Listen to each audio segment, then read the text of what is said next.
marches comme un aveugle qui ne sait pas où il va. Tu marches comme un sourd qui n'entend rien du tout.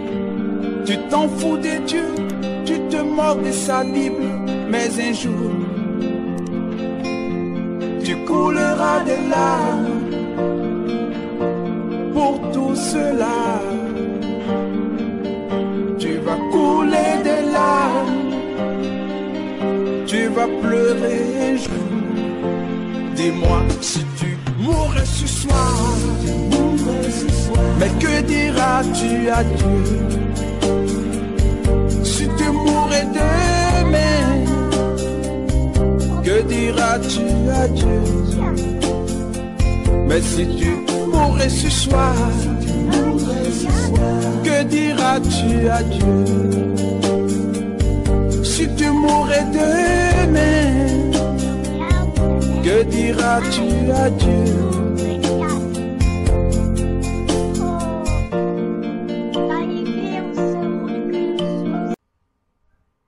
Donc, Jésus leur fait comprendre que, en ce qui concerne le mariage, qui est une bénédiction que Dieu lui-même a donnée aux hommes, que même si Dieu a donné ça à tout le monde, mais sachez que tout le monde ne peut pas se marier. Il leur dit, les eunuques ici, il dit, ceux qui ne peuvent pas se marier, depuis le ventre de leur mère, ils sont eunuques. Donc, ils sont nés comme ça. Autrement dit, ils sont nés, si je le dirais autrement encore, ils sont nés sans étoile de mariage. Donc, ils n'ont pas en eux la vertu du mariage ou la bénédiction du mariage. Donc, ils ne peuvent pas se marier. Pourquoi? Il dit, la procédure a été établie depuis le ventre de leur mère. Là, il y a deux cas. Le premier cas, Dieu choisit lui-même, tu nais, mais Dieu dit que tu nais, tu ne peux pas te marier. C'est Dieu qui a choisi ta vie comme ça. C'est pas que Dieu t'aime pas, Dieu t'aime. Et tout ce que Dieu fait est toujours bon et a une raison. Donc Dieu a trouvé que toi, pour être heureux, heureuse dans ta vie, tu ne dois pas te marier. Oui. Ce n'est pas forcément les démons ou l'esprit c'est bas. Non, Dieu aussi peut le vouloir. Dans un autre cas, ça peut être aussi un vouloir qui ne vient pas de Dieu, mais qui a été configuré dans le ventre de ta mère par le monde de Satan. Pour te priver de cette bénédiction-là. Il y a deux cas. Jésus dit encore, un autre élément que Jésus ajoute. Il dit, certaines personnes ne peuvent pas se marier. Pourquoi? Pas parce que Dieu l'a voulu, pas parce que Satan l'a voulu, mais parce que ce sont les hommes qui ont voulu qu'eux soient comme ça. Vous comprenez? Donc ici aussi, il y a deux cas. Ah, je dis, il y a deux cas. Il y a des hommes physiques et il y a des hommes sataniques. Sataniquement, je vais commencer par là. Le sorcier de ta famille aussi peut être contre ton mariage. Le sorcier de ton quartier ou l'agent de Satan de ton quartier ou un sataniste donné peut aussi être contre ton mariage, ton péché de te marier. Et c'est là qu'on peut parler de l'esprit du célibat où certains parlent de casque de vieillesse, etc. Il y a plusieurs tactiques qu'on utilise. Le deuxième cas de cette affaire, c'est que cela peut provenir des hommes physiques. Et là aussi, dans les hommes physiques, il y a deux cas.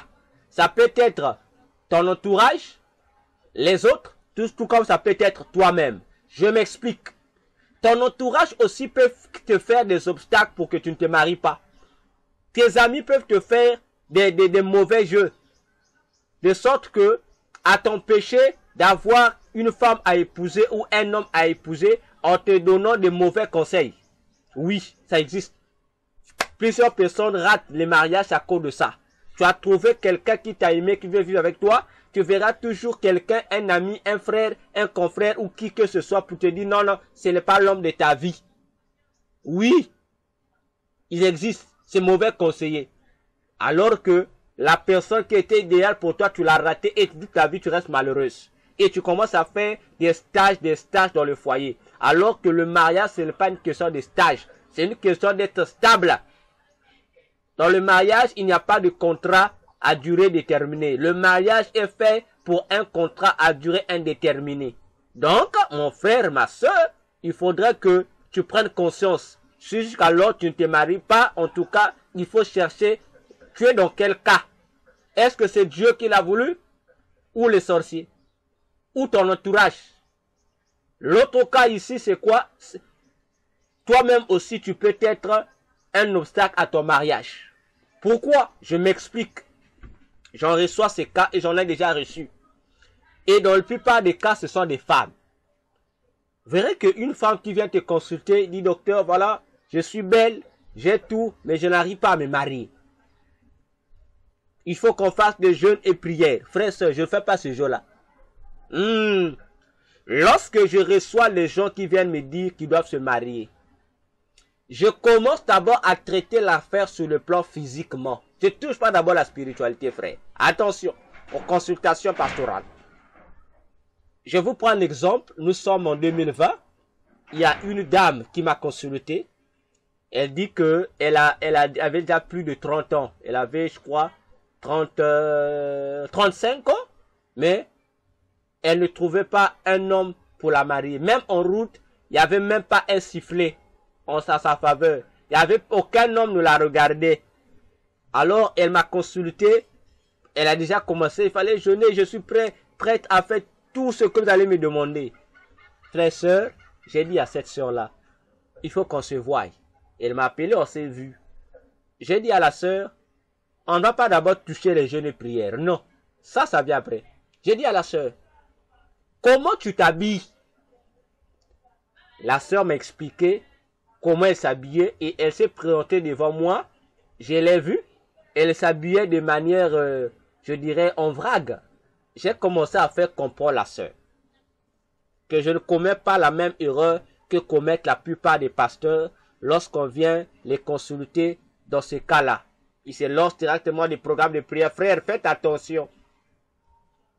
J'ai dit à la sœur, pour avoir un mariage, tu dois d'abord commencer à soigner ton physique, à soigner ta personnalité, à soigner ton accoutrement, à soigner ta façon de garnir ou d'orner ton corps. La sœur ne comprenait pas. J'ai détaillé à la sœur. J'ai dit la sœur, pour marier quelqu'un, il faut avoir en toi des aspects qui doivent attirer. Lorsque Dieu, dans Genèse 2, a amené Ève vers Adam, frères, sœurs, faites attention. Vous les pasteurs, vous les églises, qui êtes aujourd'hui parmi les obstacles des mariages des gens. Oui, les églises aujourd'hui deviennent les obstacles numéro 1 des mariages des gens. Les églises chrétiennes, les obstacles numéro 1 des mariages des gens. Je vais y venir. Alors, j'ai dit à la sœur, Genèse 1, plutôt Genèse 2, pourtant ça nous donne tous les détails possibles pour aider tant les hommes que les femmes à avoir des mariages, à se marier, à avoir des partenaires idéaux. Genèse nous dit ceci, mes frères, sœurs, chers abonnés, que Dieu a dit, je ferai à Adam une aide semblable. Retenez-moi le mot aide semblable.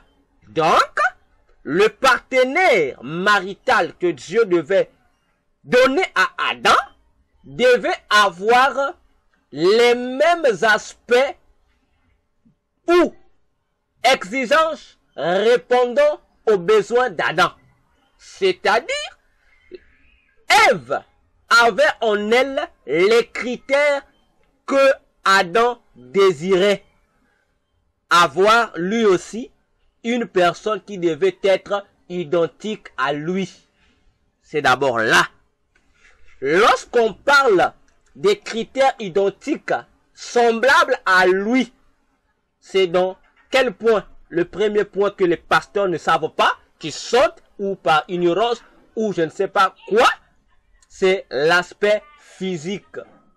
Parce que les pasteurs nous disent, il paraît que pour se marier, ils disent aux sœurs surtout, non, la sœur, il faut être une femme de prière. Il faut être une femme de foi. J'informe à toutes les sœurs, au nom de Jésus, je vous dépossède de ces mensonges. Je vous dépossède de ces erreurs. Ce sont encore des erreurs. Voilà pourquoi, ma sœur, depuis que tu pries beaucoup, l'homme aussi ne vient pas. On te fait faire des jeûnes inutilement. Le premier élément pour avoir un mariage, ma sœur, mon frère, il faut d'abord que tu soignes ton physique. Ton physique doit correspondre à l'attente ou aux attentes de l'homme ou de la femme qui a aussi besoin d'un partenaire marital. Lorsque Dieu a résolu, Ève devait avoir les mêmes aspects physiques qu'Adam. C'est pourquoi, lorsque Dieu amena Ève devant Adam, Adam n'a pas d'abord dit à Dieu, Dieu, est-ce que cette femme-là est spirituelle? Non, Adam a dit, voici, désormais, voici, désormais, vous connaissez la phrase. C'est la phrase qui est souvent répétée. L'os de mes os, chair de ma chair. Ah, donc Adam s'est retrouvé à l'intérieur d'Ève. Il a parlé de chair et d'os. C'est prophétique, hein? Ça cache beaucoup de mystères, beaucoup d'enseignements. Mais j'ouvre pas cette boîte de Pandore. Donc, lorsque Adam a vu Ève, Adam a vu sa ressemblance sur Ève.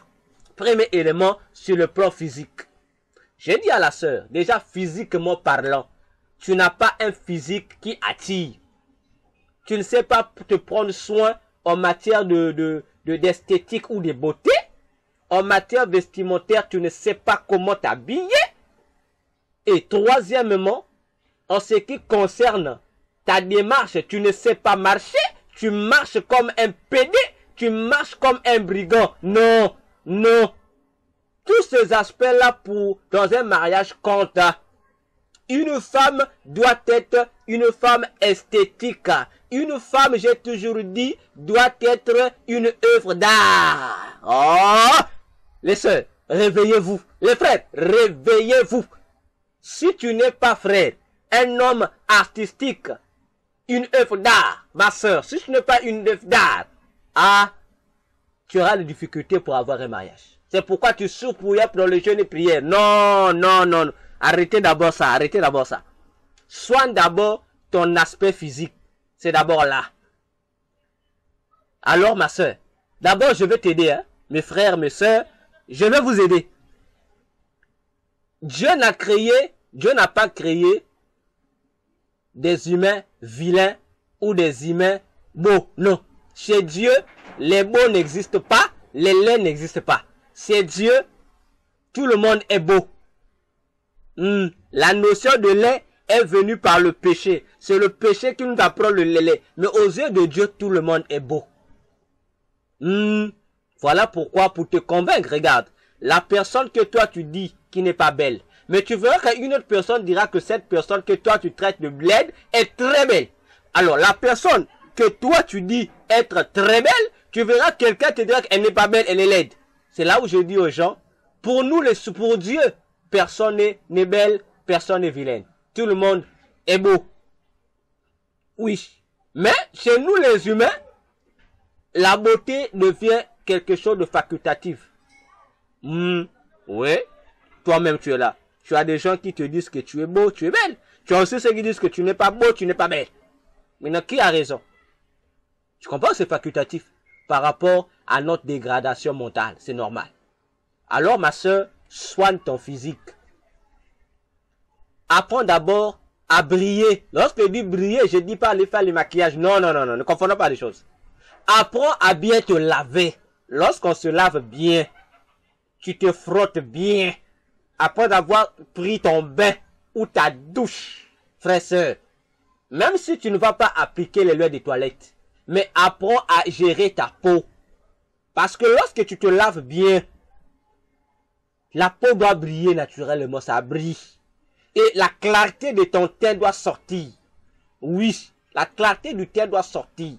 Même si tu n'appliques pas les laits de toilette, tu peux appliquer, il y a l'huile normale, tu peux appliquer sur toi. L'huile de palme, tu peux appliquer sur toi, frère, ma soeur. Ça va empêcher certains désirata qui apparaissent sur la peau là. Parfois, ta peau va apparaître pâle comme quelqu'un qui n'a plus de sang, comme quelqu'un qui a fait 100 jours sans se laver. Ça, tu es sûr que dans cet état, la couleur de ta peau là, tel que ça apparaît bizarrement là, tu es sûr que quelqu'un va te faire un sifflet, ma soeur. Tu es sûr que mon frère, si tu fais la proposition, une fois, il va t'accepter. la notion de la propriété en matière de mariage compte. Donc, avant que qu'on vous fasse faire des prières inutiles, des jeûnes et prières inutiles, qu'on vous demande d'apporter des $1000, des $5000 pour qu'on vous délivre soi-disant des esprits de célibat, demandez d'abord qu'on vous apprenne comment soigner votre corps, comment être propre. C'est d'abord ça qu'il faut apprendre à soigner. Si tu es sale, mon frère, ma soeur, en tout cas, tu auras des difficultés à avoir un partenaire avec qui tu vas faire le mariage. Une fois que tu soignes le côté de la propriété au-dedans de toi, tu dois soigner ton accoutrement. Tu dois soigner ton accoutrement. Je te demande pas de te vêtir comme les prostituées. D'abord, toi qui critiques les prostituées, faut d'abord te poser la question. Pourquoi les prostituées s'habillent indécemment? Pourquoi? Mais parce que c'est pour attirer, c'est pour séduire les partenaires. Toi aussi, séduis ton partenaire. Je ne te dis pas de te vêtir comme la prostituée. Habille-toi décemment. Mais toi qui es jeune fille, tu t'habilles comme une maman de 80 ans. Ah, arrêtez-nous ça. Non, non, non, non, non, non. Je suis désolé. Habille-toi selon la mode de ton âge. Décemment, oui. Tu t'habilles décemment. Toi, frère, bon, tu es encore jeune, mais tu t'habilles comme un vieux. Donc, quelle est la soeur qui va t'accepter? Ça passe pas, je suis désolé. Soignons notre vestimentaire. Je ne demande pas ici aux gens d'aller acheter des vêtements chers. Ça n'a rien à voir. Habille-toi correctement. Voilà. Habille-toi correctement. Sois une fille exemplaire dans ton accoutrement. Parce que simplement ton accoutrement peut t'attirer le regard. Quelqu'un se... cette femme-là sait s'habiller. Nos mamans d'hier, on l'épousait comment? Vous croyez que c'était à base de quoi? Parce qu'elles savaient prier, je suis désolé. Non. C'est par rapport à leur manière. Elles savaient être propres. Elles savaient se vêtir. Elles ne se vêtaient pas moitié nues. Elle gardait son corps intact. Voilà le genre de femme que moi j'aime. Une femme, lorsque tu t'habilles, qu'il est même difficile de voir tes parties intimes, ni tes seins, ni même tes aisselles. Voilà les femmes qu'on aime. Hein? Oh, après tu veux que notre Dieu te donne, tu veux avoir pour femme, pour mari, un serviteur de Dieu. Mais prépare-toi, parce que le serviteur de Dieu n'aime pas la pagaille. C'est là, nos mamans, on les épousait parce que elles étaient modèles, elles avaient de bonnes manières. L'autre critère, j'ai dit à la sœur, tu dois changer ton accoutrement. Arrête d'être comme une vieille femme. Elle me dit non, j'ai consulté tel homme de Dieu, on m'a dit que mari de nuit, on m'a dit que caste de VS. J'ai dit ma sœur, ici là, je ne vois pas de caste de VS. Je ne vois pas, c'est qu'on dit là, j'ai dit moi je suis pas là-bas. Tu es une, oh, je vous dis, c'était une très, très, très belle femme. Brune. Oh, beauté. Oh, église. Je dis que c'est pas possible. Comment une telle créature peut manquer d'homme? J'ai dit, ma soeur, je vais t'aider. On va même pas prier. J'ai dit, voilà ce qu'il faut faire. Voilà ce qu'il faut faire. Alors, j'ai dit, une fois que tu vas faire ça, dis-moi. J'ai dit, tu dois changer ta démarche. J'ai dit à la soeur, voilà comment une femme doit marcher. Oh, avant la démarche, tu es une femme et tu marches comme un garçon. Oh non, je vais fuir. Marche comme une femme. J'ai appris à cette dame. Je lui ai appris des tactiques à faire. J'ai dit à cette dame, j'ai dit ma soeur, tu as vu ce que je t'ai appris? Va chez toi. Va reproduire ce que je t'ai appris. J'ai dit, on va pas prier. Va reproduire ça. Une fois que tu vas finir, si tu as tout fait, si te manque des outils, des moyens pour acheter des vêtements, dis-moi. Je vous dis, la sœur est partie. Elle a réuni, une fois qu'elle a obtenu, je ne vais pas rentrer sur le détail ici, tous les éléments qu'il fallait. J'ai dit, voilà comment il faut faire. Voilà comment il faut faire. Voilà. Alors, à la fin des séances qu'on a eues, pas des séances de prière, je vous dis, église. Les séances, ce que je vous parle, j'ai arrangé ces manières. J'ai dit, tu dois être une femme vertueuse qui sait sourire. Elle a tout, je l'ai façonné. Alors, j'ai dit à cette femme, d'accord, J'ai dit 7 semaines. Marche. J'ai dit, ma soeur, si on ne te fait pas un sifflet, donc le Dieu que je prie n'est pas vivant. Elle se dit, mais on a prié. J'ai dit, on va pas prier. J'ai pas besoin de perdre du temps. Ça, c'est pas la peine de la prière. Vas-y. Je vous dis, ça n'a pas fait 2 semaines. La sœur a commencé à se faire des sifflets.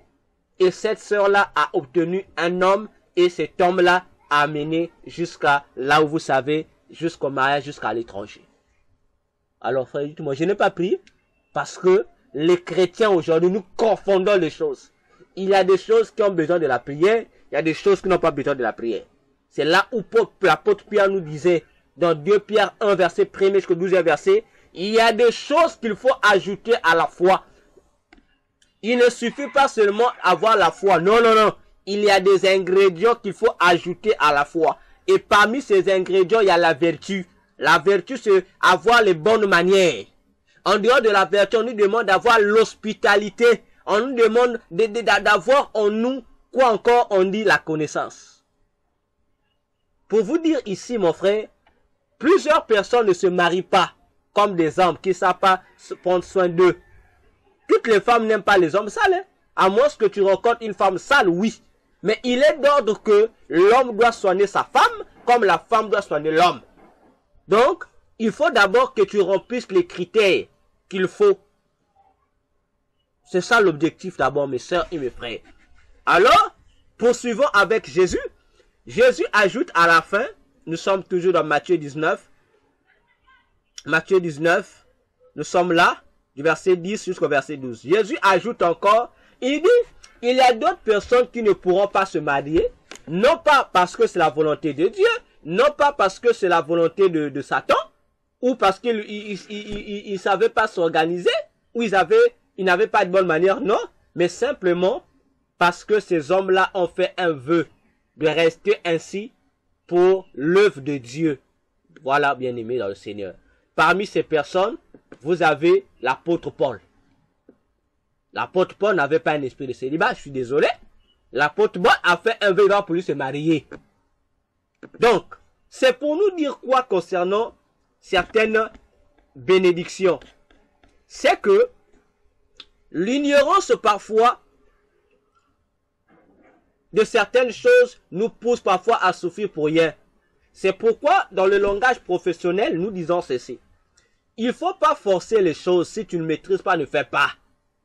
Pour faire le touche à tout, pour être un Manitou, il faut aussi avoir des capacités pour ça. Il ne faut pas être tout travaux si tu n'as pas la maîtrise. Donc, si vous voyez certaines personnes qui ne se marient pas, ça ne veut pas forcément dire qu'ils sont possédés. Non. Non. Apprenez d'abord à faire l'analyse des choses. Apprenez d'abord à faire passer la personne à la cure d'âme pour voir tous les domaines. Pas confondre les églises aujourd'hui. Quelqu'un vient, je ne me marie pas. Quand on commence à prier, vous allez remarquer que la plupart des personnes là ont bu, ça change pas, après l'église te chasse.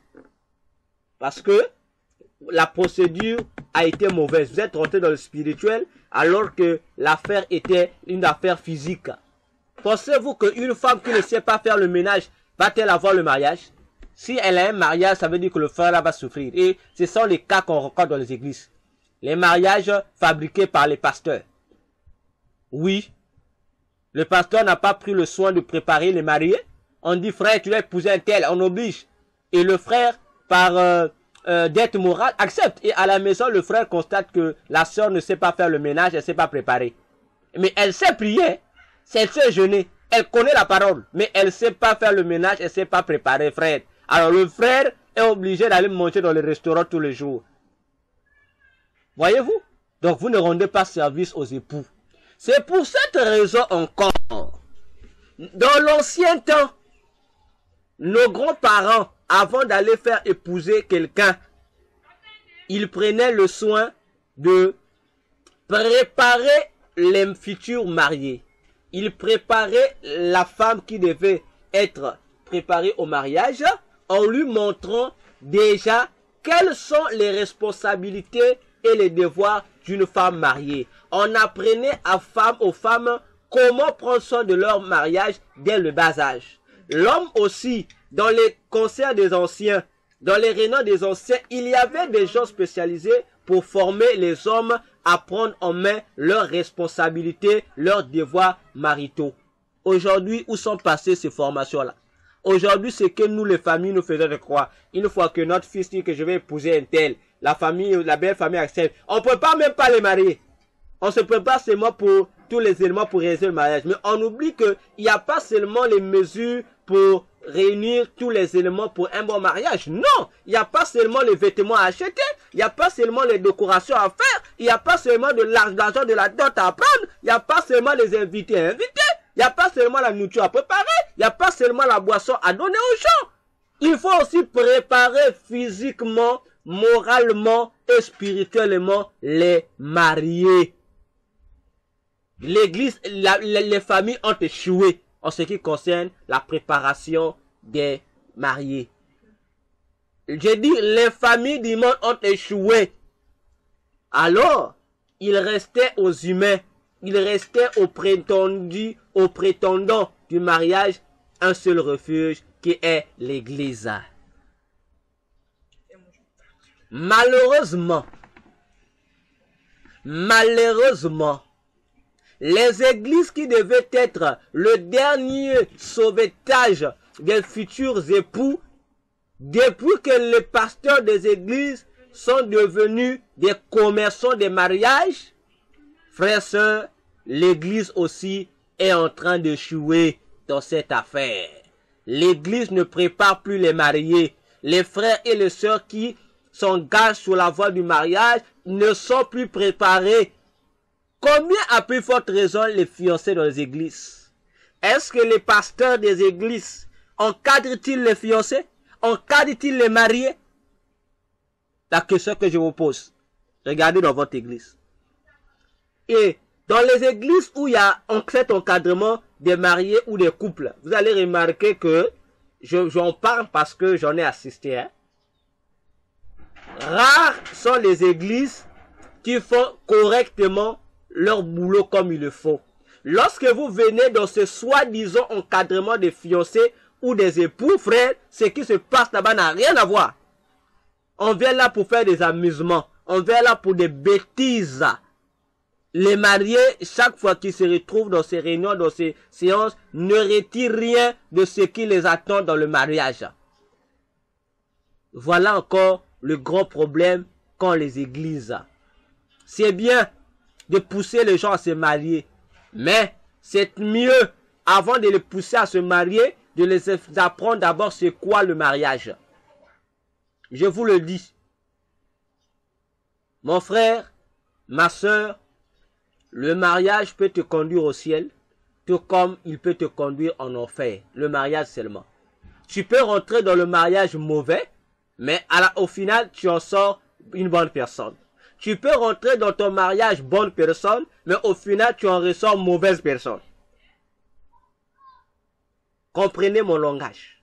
Pour dire ici, avec l'affaire des étoiles, c'est que il faut que tu apprennes, bien-aimé dans le Seigneur, à t'examiner, à comprendre que je ne me marie pas. Parfois, je n'ai pas été établi pour être marié. Mais si tu veux inverser la donne, la Bible nous dit aussi que tout est possible à celui qui croit. Répare auprès de Dieu, demande à Dieu. Vous savez, dans Jean 9, il y a un aveugle de naissance. Jésus a dit pourquoi il était aveugle. Les disciples plutôt ont posé à Jésus, pourquoi cet homme est-il né aveugle? Est-ce ses parents péchaient ou lui-même? Jésus a dit ça. La cause qui fait qu'il soit né aveugle jusqu'à cet âge-là qu'il a, ce n'est ni lui-même ni ses parents, mais c'est Dieu. Parce que Dieu avait réservé un jour où il devait manifester sa gloire en le guérissant. Je vais aussi te dire, mon frère, il y a certaines choses dans ta vie, tu fais, ça marche pas. Tu fais, ça marche pas. Fais cette analyse. Qu'est-ce qui cause cela? C'est Satan? Non. Parfois, laissez même Satan là-bas se reposer. Parfois, c'est pas Satan. Parfois, c'est Dieu. Parfois, c'est toi-même. Avant d'accuser les sorciers, avant de te mettre à tutoyer les gens, c'est toi, c'est un tel, c'est ma mémé, c'est ceci. Non, arrête de faire des illusions. Non, parce que je vois André se tontine un tel. Hein. parce que je lui avais refusé telle chose, donc c'est elle. Non. Ne perds pas ton temps d'aller consulter les féticheurs pour qu'ils te disent, parce que le féticheur peut te tromper et il te trompe. Il va te mettre en conflit parce que le diable ne vient que pour dérober, égorger et détruire. Faites attention. Il vient voler quoi? Tu t'es jamais posé la question? Mais parmi les choses que Satan vole dans nos vies, ce sont nos étoiles, nos bénédictions. Donc lorsque tu vas voir un sorcier, le fait que tu as mis ton pied dans la maison d'un agent de Satan pour une consultation quelconque, mon frère, sache que tu as laissé une partie de ton étoile là-bas. Une partie de ta bénédiction, de ta vie est restée chez le féticheur. Ça aussi, c'est un point qu'on va développer plus tard. Alors, examine. C'est pourquoi, dans Jérémie 33, le verset 3, Dieu dit lui-même, mon frère, ma soeur, cher abonné YouTube, Dieu dit de sa propre bouche, lorsque tu constates que quelque chose ne va pas, ne panique pas, ne va pas consulter le féticheur, ne va pas consulter les diseurs de bonnes aventures, ne va pas consulter les médiums, ne va pas consulter les gourous ou les maîtres spirituels. Va consulter Dieu. Rentre dans ta chambre. Je ne dis pas va consulter ton pasteur d'abord, non. Prends ta propre résolution. Va prier Dieu toi-même d'abord. Va demander à Dieu toi-même d'abord. Va à Dieu, dis Seigneur, en vertu de Jérémie 33:3, je viens de demander, voilà, j'ai telle situation, je vais trouver la solution. Qu'est-ce qui ne va pas? Et Dieu a dit à Jérémie, dans Jérémie 33, verset 3, invoque-moi, je te répondrai et je te ferai connaître les choses cachées que tu ne connais pas. C'est d'abord là qu'il faut commencer. Si toi-même tu invoques Dieu et que Dieu t'a pas répondu, là tu peux aller chercher le secours des hommes de Dieu. Voilà, bien-aimé dans le Seigneur, pour te dire que analysons avant d'accuser des gens. Oui, parfois c'est Dieu qui fait que tu sois ainsi. Parce que Dieu a réservé un temps où lui-même il va manifester sa gloire. Tu ne peux pas précipiter le temps de Dieu. Demande à Dieu et Dieu va te donner la réponse. Arrête de te faire des jeûnes et prières pour rien. Tu maigris pour rien. Tu maigris pour rien. Si toi qui es dans cette situation-là, frère, sœur, tu ne trouves pas de solution, prie d'abord le Seigneur. Va prier Jésus. Pas le Jésus de ton pasteur. Non, le Jésus de la Bible. Prie Jésus. Voilà, bien-aimé, dans le Seigneur.